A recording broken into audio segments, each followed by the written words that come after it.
안녕하세요. 시청자 여러분의 소중한 시간을 저와 함께 해주셔서 대단히 감사합니다. 여러분의 끝없는 관심과 많은 댓글은 저에게 큰 힘이 되고 있습니다. 오늘은 9월 5일 화요일입니다. 글로벌 경제전쟁의 뒷배경에는 미국 패권에 도전하는 중국의 야심이 있습니다.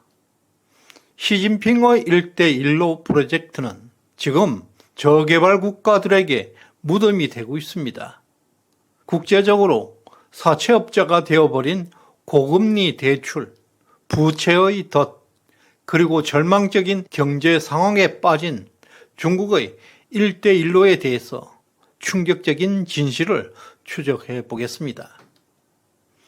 뗏놈이라는 용어는 중국 상하이 아래에 있는 저장성 지역의 상인들을 지칭하는 고유명사입니다. 저장 상인들은 귀신의 지갑도 열 수 있다. 목숨은 잃을지라도 손해보는 장사는 하지 않는다는 중국 전통의 상술입니다. 이제 이러한 저장 상인들이 국제 무대에서 대규모 돈놀이 1대1로를 전개한 지 10년이 지났습니다. 현재 중국의 1대1로 프로젝트는 총 152개 국가가 참여하고 있습니다. 다음 달 17일 베이징에서는 국제협력 정상 포럼이 열리는데요. 러시아 푸틴 대통령을 비롯해서 30여 개 정상들이 참석할 예정에 있습니다. 2010년 중국은 일본을 추월하고 세계 두 번째 경제 대국이 되었습니다. 그 이후 1대1로 프로젝트를 기반으로 팍스 아메리카나 미국 패권에 도전하고 있습니다.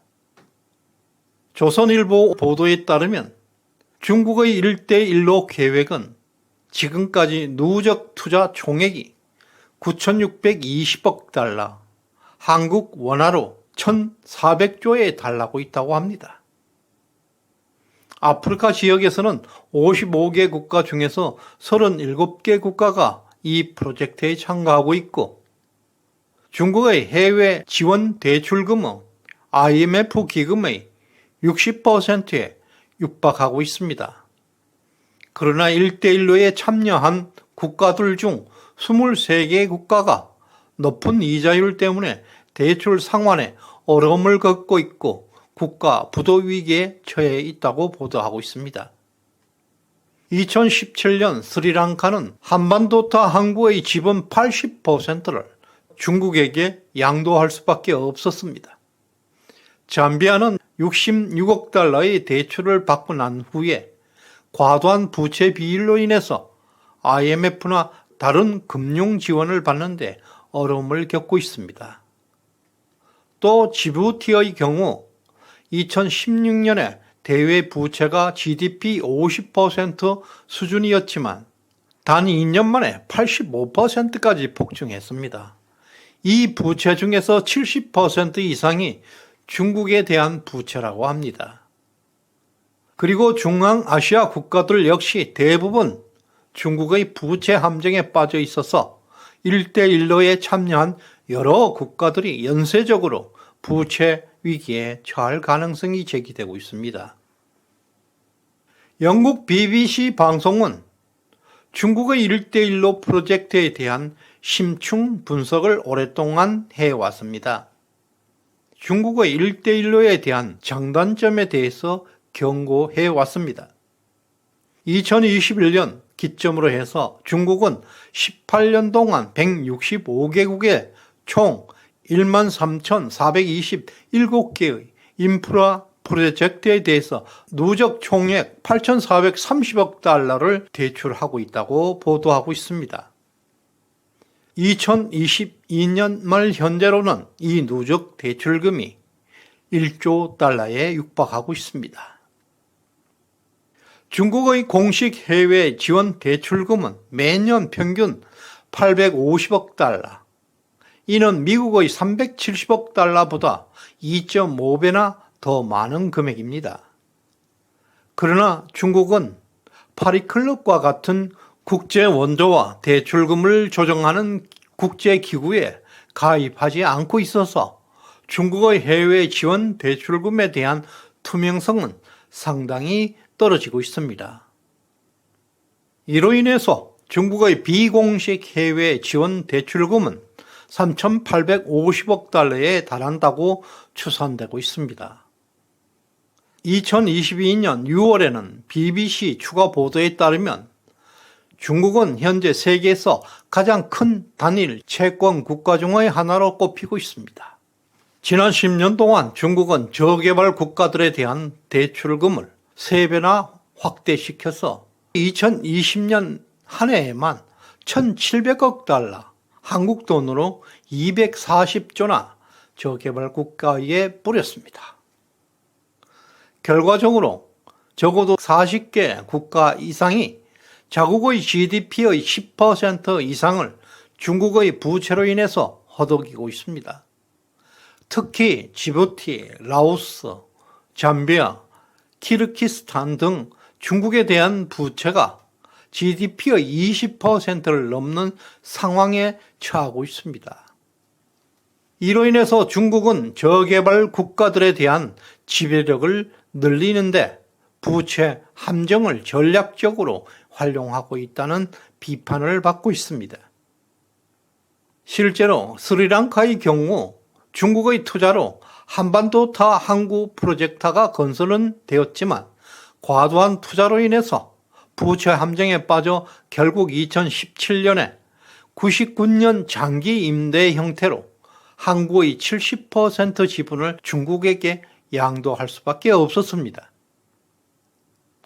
중국의 대출 이자율은 대략 4%에 달하고 있습니다.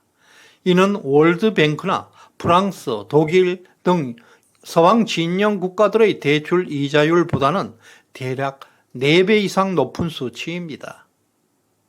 상환 기간 역시 10년 미만으로 지나치게 짧은 편입니다. 이러한 점을 고려하면 중국은 국제 사채놀이에 가까운 행태를 보이고 있다는 비판을 받고 있습니다. 중국은 이에 대해서 G20 회의에서 개발도상국에 가장 큰 금액을 지원하고 있다고 주장해서 비웃음을 싸고 있습니다. 더욱 AID 데이터의 브래드 파크스 이사장에 따르면 중국은 상환하지 못하는 국가들에 대해서 담보 계좌에서 직접 자금을 인출할 수 있는 계약 조항을 삽입하고 있다고 합니다.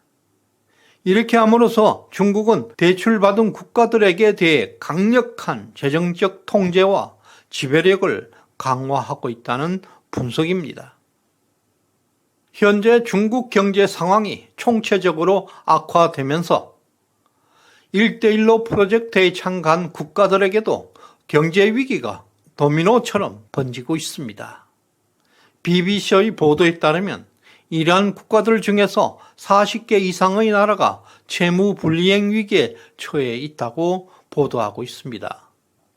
중국은 이들 저개발 국가들에게 그닥 필요하지도 않는 대형 인프라를 건설해 주는 것을 유인해서 실질적으로 국가 계좌까지 담보로 잡고 있는 상황입니다.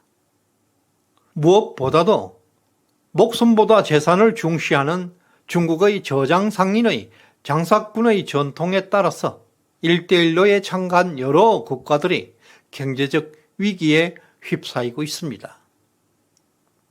실제로 국가 간 대출에서 이자율이 4%를 초과한다는 것은 불공정 계약의 극치라고 볼 수 있습니다. 이렇게 높은 이자율로 돈을 빌려주고 상환하지 못할 경우에는 심지어 국가 재산을 압류하는 등의 조치를 취하는 것은 현대판 유대인의 사일락이라 할 수 있는 가혹한 사채업자와 같은 역할을 하고 있다는 지적을 받고 있습니다. 그동안 중국의 1대1로는 시장 경제의 질서를 크게 훼손해 왔습니다.